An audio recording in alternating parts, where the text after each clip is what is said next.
तो हमने क्या देखा कि हमने इससे पहले जाना क्या कि आत्मवाचन क्या होता है। आत्मवाचन क्या होता है? आत्मवाचन होता है कि हमें यदि लोग किस हिसाब से देखते हैं, लोगों के नज़र में हम क्या हैं, तो वो कहलाएगा आत्मवाचन या स्ववाचन कहलाएगा। यानी कि हम खुद को बाहर से कैसे देख पाते हैं, हम खुद को बाहर से क्या जज कर पाते हैं, उसको बोलते हैं आत्मवाचन या स्ववाचक। आत्मवाचक या स्ववाचक क्वेश्चन याद रखना है। पहला क्वेश्चन तो आपका मैंने बताया था कि समाज शास्त्र किसे कहते हैं? समाज शास्त्र किसे कहते हैं? What is this? दूसरा क्वेश्चन हमारा ये था आत्मवाचन, आत्मवाचक, आत्मवाचक से आप क्या समझते हैं या स्ववाचक से आप क्या समझते हैं? इन चीजों का भी क्वेश्चन आप लोगों को बनाते जाना है। तीसरा क्वेश्चन आपका आ गया स्वनिरीक्षण क्या होता है? क्या चीज? स्वनिरीक्षण। ठीक है, स्वनिरीक्षण क्या होता है? स्वनिरीक्षण, जिसके बारे में अभी चर्चा करेंगे। स्वनिरीक्षण क्या होता है? चौथा चीज क्या होता है कि समाज शास्त्र को पढ़ने के लिए किन किन बातों पर ध्यान देना चाहिए? तो समाज शास्त्र को पढ़ने के लिए किन किन बातों पर ध्यान देना आवश्यक है? समाज शास्त्र के बारे में, समाज शास्त्र के बारे में क्या पूर्वाग्रह है? ये चीज पूर्वाग्रह का मतलब यही कि जो है हम पहले से क्या जानते हैं। बचपन से ही हम लोग समाज शास्त्र के बारे में जानते हैं ना, छोटे बच्चे से लेकर के बड़े होने तक सीखते रहते हैं। हमारे पास 5 क्वेश्चन हो गया। फिर से ध्यान से देख लीजिए, समाज शास्त्र किसे कहते हैं, आत्मवाचक या स्ववाचक क्या होता है, स्वनिरीक्षण किसे कहते हैं, समाज शास्त्र को पढ़ने के लिए किन किन बातों पर ध्यान देना आवश्यक है, समाज शास्त्र के बारे में क्या पूर्वाग्रह है। ठीक है, ये 5-6 क्वेश्चन हो गया। आप लोग बुक को भी पढ़ेंगे, बुक रहेगा। जहां भी कोई प्रॉब्लम हो बुक में भी, आप हमारे कमेंट सेक्शन में कमेंट करेंगे, सर इस क्वेश्चन को हम लोग क्लियर कर दीजिए। हम अगले वीडियो में क्लास के साथ साथ क्लियर करते जाएंगे। तो चलिए अब हम लोग पढ़ाई कर लेते हैं। तो पढ़ने के लिए हम लोग इस पैरा से शुरू करेंगे। हमारे ख्याल से यदि आप 4-5 लेक्चर देखोगे तो मेरे साथ डील बढ़िया बैठ जाएगा, अच्छे समझ में आएगा। सबसे सरल स्तर पर कहा जा सकता है, यानी कि सबसे आसान भाषा में यह कहा जा सकता है कि भारतीय समाज और इसकी संरचना की समझ को सामाजिक नक्शा प्रदान करती है।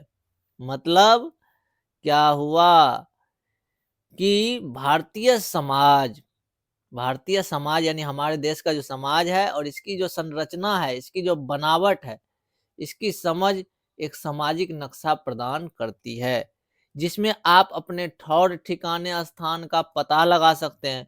भौगोलिक नक्शे की तरह स्वयं के सामाजिक नक्शे का पता लगाना इसका अर्थ उपयोगी हो सकता है। इससे आपको जानकारी मिलती है कि समाज में दूसरों से संबंध में आपकी क्या स्थिति है। कुल मिलाकर के यह कह सकते हैं कि जैसे कि भोजपुरी बोलने वाले लोग, हम भोजपुरी बोलते हैं, तो लोग क्या अंदाजा लगाएंगे, यह या तो आरा जिला से होगा या भोजपुर जिला से होगा, बक्सर से होगा, छपरा से होगा, सारण से होगा। यदि हम मैथिली बोलते हैं तो क्या अंदाजा लगाया जाएगा, यह लगाया जाएगा दरभंगा के होंगे या मधुबनी जिला के होंगे। तो कुल मिलाकर के हमारे समाज और इसकी संरचना से हमारे सामाजिक नक्शा प्रदान हो जाएंगे। इसमें ठौर ठिकाने का भी पता लगा सकते हैं, भौगोलिक नक्शे की तरह। एकदम सही बात है। उदाहरण के लिए मान लीजिए कि आप अरुणाचल प्रदेश में रहते हैं। अगर आप भौगोलिक नक्शे का देखेंगे तो आपको पता चलेगा कि आपका राज्य भारत के उत्तर पूर्वी कोने में है।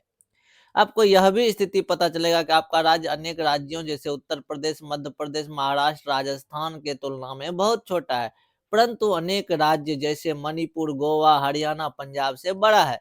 यदि आप प्राकृतिक विशेषताओं के नक्शे को देखेंगे तो यह जानकारी मिलेगी कि भारत के अन्य क्षेत्रों के राज्यों की तुलना में अरुणाचल प्रदेश का भूभाग पर्वतीय वनों से भरा पड़ा है। यहाँ कौन से प्राकृतिक संसाधन भरपूर मात्रा में पाए जाते हैं, इस तरह की अन्य बातों का पता कर पाएंगे। तो कुल मिलाकर के यह पता चला कहीं के समाज शास्त्र को पढ़ने के लिए और उसकी सामाजिक संरचना को जानने के लिए क्या होता है, हमारा एक सामाजिक नक्शा होता है ना। जैसे कि हमने क्या बताया, अरुणाचल प्रदेश का बात किया कि अरुणाचल प्रदेश को यदि देखते हैं तो क्या पता चलता है? अरुणाचल प्रदेश को देखते हैं तो वह किस एरिया में रहता है? तो उसको वो 7 सिस्टर्स बोलते हैं, यानी कि उत्तर पूर्वी भाग में जो है, जो भी राज्य है, उसको हम लोग 7 सिस्टर्स भी बोलते हैं। एक चीज़ तो वो हो गया, वो जो है मणिपुर, गोवा, असम, त्रिपुरा, मेघालय से बड़ा है, ये भी सही बात है, लेकिन उत्तर प्रदेश से छोटा है, झारखंड से छोटा है, बिहार से छोटा है, ऐसा हो सकता है, या फिर राजस्थान से, गुजरात से, महाराष्ट्र से छोटा है। इन चीज़ों के बारे में हम लोग पता करें। वहाँ जंगल ज़्यादा है, जैसे कि मध्य प्रदेश में जंगल ज़्यादा है, तो कुल मिलाकर के इसका यही कहना था कि कहीं का भी यदि भारतीय समाज और उसकी संरचना को जानते हैं, तो उससे हम ये पता कर सकते हैं कौन सा क्षेत्र कहाँ पर है। एक तुलनात्मक सामाजिक नक्शा आपको समाज के आपके निर्धारित स्थान के बारे में बता सकता है। अभी-अभी मैंने बताया ना, जो मैथिली बोलता है, मैथिली वाले बात करने वाले होंगे तो हम सीधा समझ जाते हैं कि वह या तो दरभंगा से होगा या तो मधुबनी से होगा। यदि कोई भोजपुरी बोलता है तो ऐसा, या फिर हम लोग जो है ठेठ बोलते हैं तो ये मधेपुरा, सहरसा, कोसी क्षेत्र में, ठीक है, की हो की हाल-चाल छे। उसके बाद यदि हम लोग मगही बोलते हैं तो पटना और मगध का क्षेत्र, गया का क्षेत्र हो गया मगही में। तो इस तरह का। उदाहरण के लिए 17 या 18 वर्ष की आयु में आप उस सामाजिक समूह के सदस्य थे जिसे युवा पीढ़ी कहा जाता था। अब देखो, हर चीज का एक तरह से कहीं न कहीं सामाजिक समूह होता है। अब जैसे स्कूल में पढ़ते हैं, क्लास 1 टू 5 का एक ग्रुप होता है, उसको बच्चों का ग्रुप बोल देते हैं। लेकिन वही जब बड़े हो जाते हैं बच्चे, 18, 17 और 20 साल का, तो इसका युवा पीढ़ी का ग्रुप हो जाता है। भारत में लगभग 40% जनसंख्या या आपसे छोटे उम्र के लोगों की है। कहने का मतलब ये है, 100 आदमी में से 40 आदमी ऐसे हैं जिसका उम्र 15 साल, 16 साल, 17 साल से कम है। यानी 17-18 से कम होता है। आप किसी विशेष क्षेत्रीय भाषाई समुदाय, गुजरात से, गुजराती, यदि गुजराती बोल रहे हैं तो गुजरात से हैं, ये पता चल गया। तेलुगु बोल रहे हैं तो आंध्र प्रदेश से हैं। तो आपके भाषा से भी आपके जगह का पता लगाया जा सकता है। तो ये सब किसके अंदर आएगा? भारतीय समाज के अंतर्गत। क्योंकि भारतीय समाज, ऐसे भी कहा जाता है, हमारे देश में अलग-अलग क्षेत्रों में रहने वाले लोग अलग-अलग तरह के भाषा का प्रयोग करते हैं। तो ये भी सरल समाज में आ गया कि भारतीय समाज को जब हम जानेंगे तो उससे हमको पता चल जाएगा वह किस क्षेत्र का है, किस भाषा को बोलने वाला है, किस एरिया में रहता है, उसका भौगोलिक परिस्थिति क्या है, वहाँ पहाड़ है या प्लेन समतल भूमि है, सारा चीज़ हम जान सकते हैं।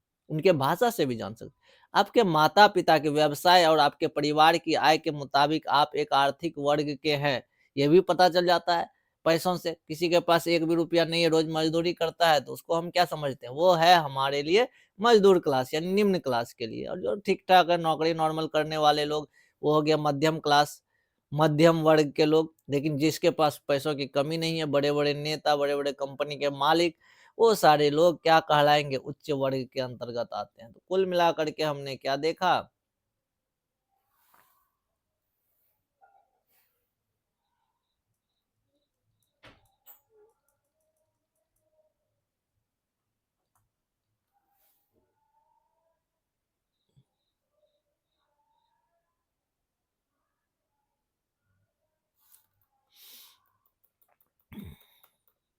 यानी कि हम आर्थिक स्थिति के हिसाब से भी हम ये अंदाज़ा लगा लेते हैं कि वह व्यक्ति किस कैटेगरी के हैं। पैसों के हिसाब से भी हम अंदाज़ा लगाते हैं, ये भी बात सही है ना? तो आर्थिक व्यवसाय या उसके बिज़नेस या उसके नौकरी से हम पता लगा लेते हैं वह उच्च वर्ग का है या निम्न वर्ग का है। अब आते हैं कि आप एक विशेष धार्मिक समुदाय या जाति या जनजाति या किसी भी सामाजिक समूह से हैं, तो उससे भी हम पहचान सकते हैं। सिंपल सा बात समझ में आ गया होगा कि जैसे कि मान लेते हैं कोई नमाज़ पढ़ता है, तो नमाज़ पढ़ने वाले को, नमाज़ पढ़ने वाले मुस्लिम हो गए, मंदिरों में जाने वाले हिंदू हो गए, जो गुरुद्वारा में जाकर के जो है वहाँ पर वो अपना गुरु ग्रंथ साहिब या फिर जो भी होता है उनका धर्म का पालन करते, समझ जाते हैं कि वो कौन से हैं, सिख धर्म के हैं। कोई जो है आपको बौद्ध को मानने वाले लोग हैं, तो उनको देख कर के भी हम पता कर लेते हैं क्योंकि उसका सामाजिक समूह ही वही है ना? आप एक विशेष धार्मिक समुदाय या एक जाति या जनजाति या अन्य सामाजिक समूह के सदस्य भी हो सकते हैं।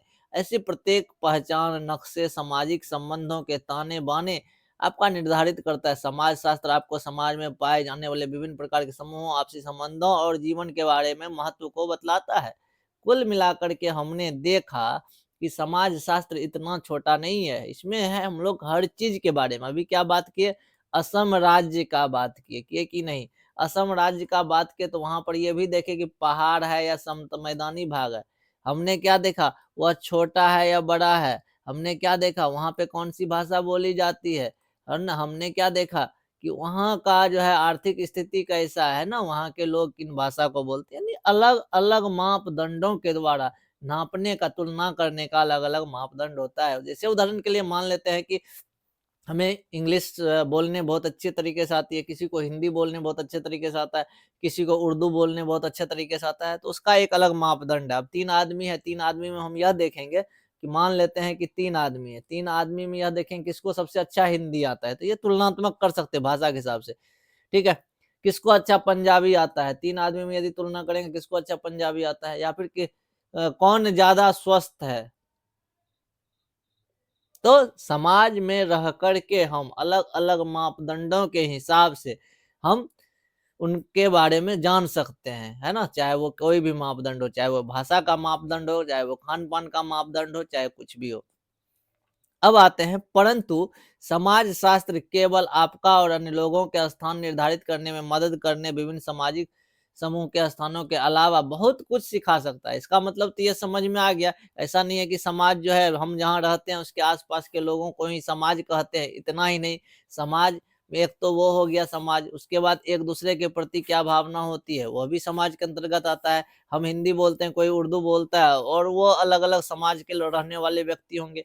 कोई जो है भगवान का पूजा करता है, कोई जो है मस्जिद में जाके नमाज पढ़ता है, तो उन दोनों के लिए भी अलग अलग सोसाइटी समाज होगी। यानी समाज में हम अनेक प्रकार के चीजों के बारे में पढ़ लेते हैं, ठीक है। यानी बहुत सारी चीजों का समावेश है। जैसा कि एक प्रसिद्ध अमेरिकी समाजशास्त्री सी राइट मिल्स ने लिखा है, सी राइट मिल्स, तो कुछ चीजों पर जो है ध्यान देना है, ठीक है। ताकि होता क्या है, कुछ स्टेटमेंट भी एग्जाम में पूछता है। तो राइट मिल्स ने लिखा है, समाज शास्त्र आपकी व्यक्तित्व, परेशानियों एवं सामाजिक मुद्दों के बीच के कड़ियों और संबंध को उजागर करने की बात करता है, ठीक है। इससे पहले हम एक बात और कर लें, हमने बताया था अभी अभी कुछ देर पहले, स्वनिरीक्षण। स्वनिरीक्षण का मतलब क्या होता है, स्वनिरीक्षण कैसे करते हैं। स्वनिरीक्षण का मतलब होता है खुद का जांच करना, ठीक है। और खुद का जांच जब भी करेंगे तो उसमें पहला ध्यान देंगे हमारी अपनी कमियों को, और उस कमी को बेहतर कैसे करेंगे ताकि हम और बेहतर बन सके। इसके लिए क्या करना होगा, जब भी हम स्व निरीक्षण करेंगे तो अपनी कमियों की जांच करेंगे। क्लियर सा बात है। तो वो हुआ स्व निरीक्षण, जब खुद के कमियों की जांच करते हैं। हम लोग 12वीं का कक्षा में पढ़े थे कि हमें किससे बात करनी चाहिए, हमें अपने आप से बात करनी चाहिए। हमें अपने आप से क्या बात करनी चाहिए, तो हमें अपने आप से यही बात करनी चाहिए कि हमारे अंदर कौन कौन सा कमी है और हम उसे किस प्रकार से दूर कर सकते हैं। तो हमें इन बातों पर चर्चा करनी चाहिए। व्यक्तिगत परेशानियों से मिल्स का तात्पर्य क्या है, यहाँ पर क्या बताया, एक समाजशास्त्री, अमेरिकी समाजशास्त्री था सी राइट मिल्स। कुछ भी पूछ देता है एग्जाम में तो हमें पता होनी चाहिए, अमेरिकी समाजशास्त्री सी राइट मिल्स, ठीक है।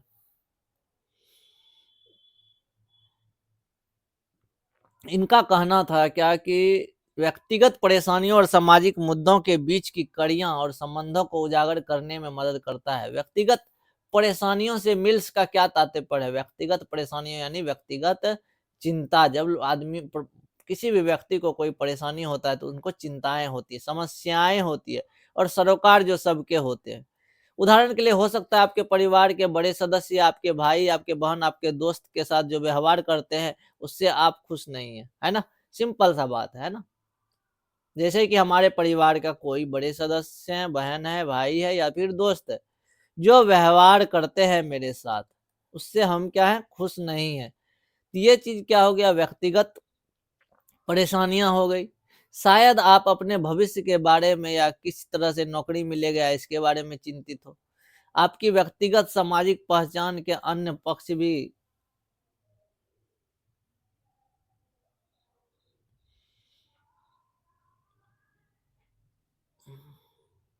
अब यहाँ देखते हैं कुछ चीजें हैं जो ध्यान देने वाली बातें हैं क्या कहा गया? उदाहरण के लिए हो सकता है कि आपके परिवार के बड़े सदस्य हो गए, आपके भाई-बहन या दोस्त जो भी हैं, जो आपके साथ व्यवहार करते हैं, उससे हम खुश नहीं हैं, यानी आप खुश नहीं हैं।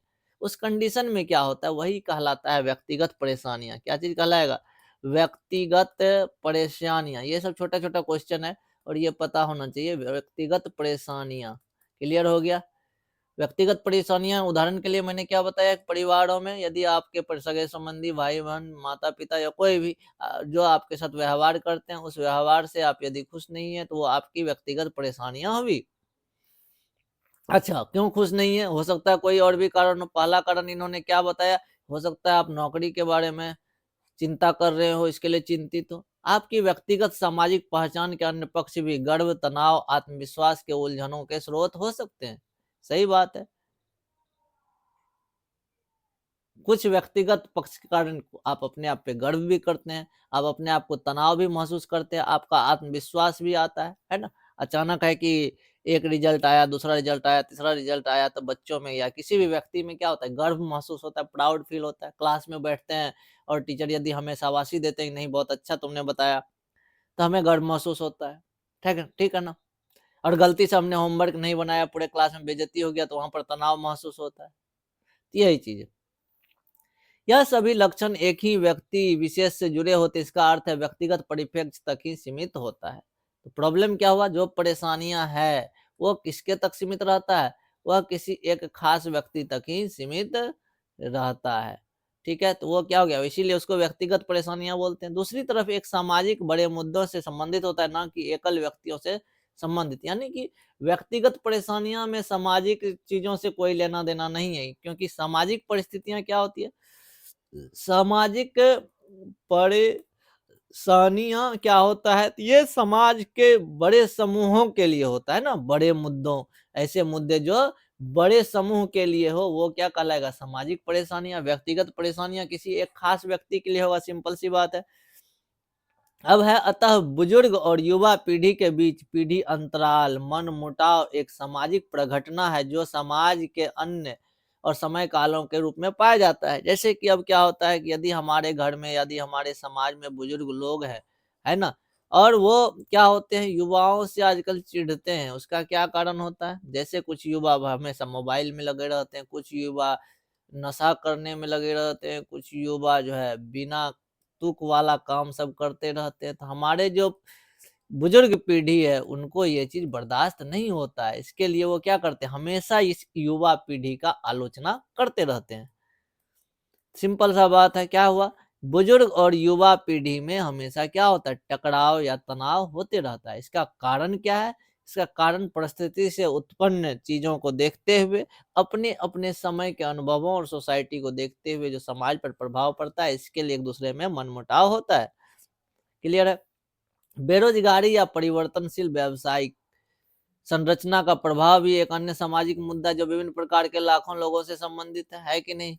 क्या हुआ? अब कोई सरकारी ऑफिस है, उसमें 30 व्यक्ति को काम चाहिए, 30 व्यक्ति को काम चाहिए, तो क्या होगा, 30 व्यक्ति को जब काम चाहिए तो उसमें से अब यहाँ पर फॉर्म भरने वाले कितने लोग हैं? 8 लाख लोग हैं। तो उस कंडीशन में नौकरी कितने को मिलेगी? 30 ही व्यक्ति को मिलेगी। बाकी जो उधर 7 लाख जितना भी है, यानी कि 70 करके कुछ आएगा, इतने व्यक्ति क्या हो गए, बेरोजगार हो गए। तो ये उनके लिए बहुत बड़ी समस्या है, क्योंकि जीवन यापन सबको करना होता है, कोई बैठ के नहीं खाएगा, किसी को किसी न कोई काम करना होता है। उदाहरण के लिए सूचना तकनीकों से संबंधित अचानक तेजी आना, साथ ही खेतिहर आयु सीमा, क्षेत्रीय सीमाएं, आर्थिक सीमाएं, धार्मिक सीमाएं, जातीय सीमाएं, यानी कि हर तरह के चीज, हर तरह का परेशानी उत्पन्न करता है समाज में, एक पीढ़ी और दूसरे पीढ़ी के बीच संघर्ष या एक पीढ़ी और दूसरे पीढ़ी के बीच का तनाव। अब यहाँ पर क्लियर सा बता दिया कि आप यहाँ हैं और आपको जाना है कहीं और, उसमें बीच में जो परेशानियां होती है वो प्रॉब्लम क्रिएट करता है। श्रम की मांग में कमी होना, श्रम की मांग में क्या होना, कमी होना, श्रम की मांग में कमी होना इसमें शामिल है। सांप्रदायिकता, एक धार्मिक समुदाय दूसरे धार्मिक समुदाय के प्रति विद्वेष। तो सवाल नंबर पहला, सांप्रदायिकता से आप क्या समझते हैं? सांप्रदायिकता,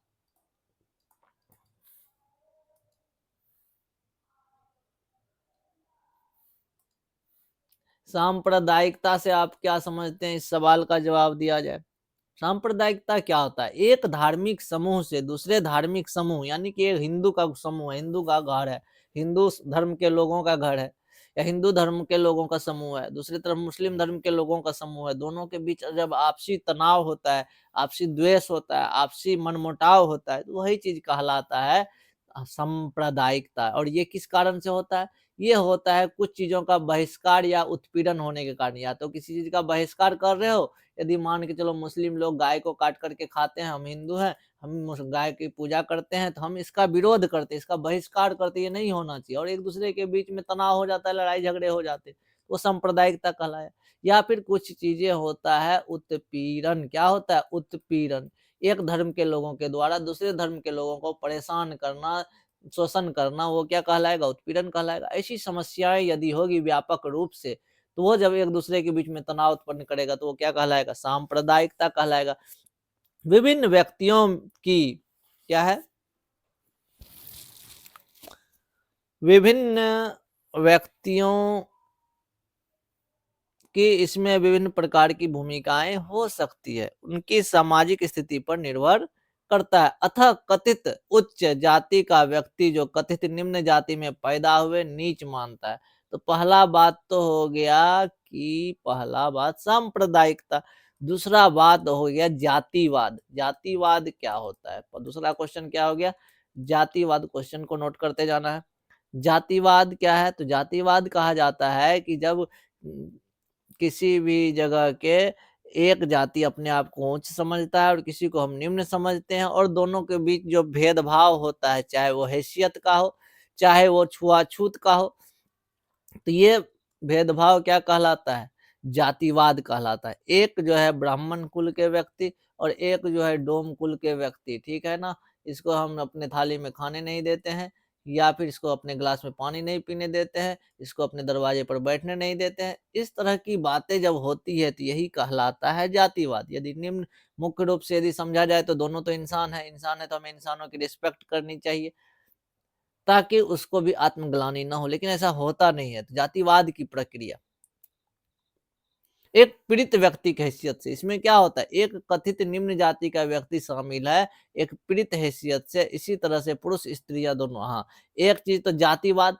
तीसरा क्वेश्चन जो आपका बनेगा वो होगा लैंगिक असमानता। कौन सा? लैंगिक असमानता। लैंगिक असमानता। कुल मिलाकर के हमने क्या देखा? सांप्रदायिकता एक टर्म हो गया, उसके बाद जातिवाद एक टर्म हो गया, लैंगिक असमानता एक टर्म हो गया, है ना। तो ये 3-4 चीजें हो गई। लैंगिक असमानता क्या? आजकल भी आज भी घरों में क्या होता है, बेटा और बेटियों में अंतर किया जाता है ना। महिलाओं को जो है कोई भी चीज को मुखर होकर के रखने के लिए मौका नहीं दिया जाता है, या फिर उनके बातों को उतना जो है क्या बोलते हैं, एक तरह से वेटेज नहीं दिया जाता है, या फिर अनसुना कर दिया जाता है, ठीक है। उनको जो है फ्रंट फेस बना करके कोई नहीं रखते हैं। तो ये चीजें हैं। ये हमारे सामाजिक परिदृश्य है, जो कि हम समाज शास्त्र में देखते हैं। तो हमने देखा सांप्रदायिकता, हमने देखा जातिवाद, हमने देखा लैंगिक और समानता, है ना। पुरुष और स्त्रियों के बीच का भेद होता है। इस तरह के सामाजिक नक्शे के स्वरूप हमें बचपन से ही समाजीकरण के प्रक्रिया द्वारा प्राप्त होता है ना। इससे कहा जाता है कि रक्षाबंधन के दिन बहन जो है भाई को राखी बांधती है, ताकि भाई जो है बहन की रक्षा के लिए वचन देता है। तो चूंकि हमको ये बचपन से ही सिखा दिया जाता है कि भैया इन दोनों में अंतर है ना। वो अपने आप का सुरक्षा खुद से नहीं कर सकता है, लेकिन जो है भाई कर सकता है अपना सुरक्षा। तो ये चीज माइंड में डाला जाता है। जैसा कि बच्चे जो है 1 क्लास से जब तक हमको लगता है शिक्षा ग्रहण करते हैं, तो उनका जो है जाति से कोई लेना देना नहीं के बराबर होता है, क्योंकि बच्चे क्लास में पढ़ते हैं, वहाँ बहुत सारे बच्चे होते हैं, अलग अलग जाति धर्म के लोग होते हैं। बस वहाँ पर एक समरूपता होता है। लेकिन जैसे ही बच्चे अपने फैमिली में घुलते मिलते हैं, और उनको जो है कहीं ना कहीं दिमाग में यह डाला जाता है कि भाई ये इस जाति के लोग हैं, ये इस जाति के लोग हैं, इनका ये गुण है, इनका ये गुण है, इस तरह की बातें। वह सब तौर तरीके जिसके द्वारा हम अपने आसपास के दुनिया को समझ सकते हैं, सिखाया जाता है। इस नक्शे को बनाने में शामिल है सहज बोध का नक्शा।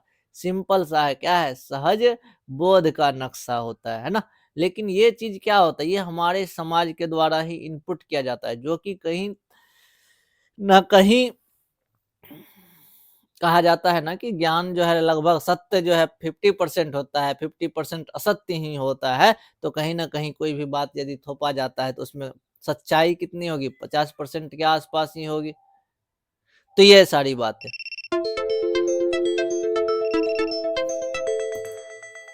तो हम लोग मिलते हैं नेक्स्ट क्लास में, ठीक है, इसके बाद इसको यहीं कंप्लीट करते हैं।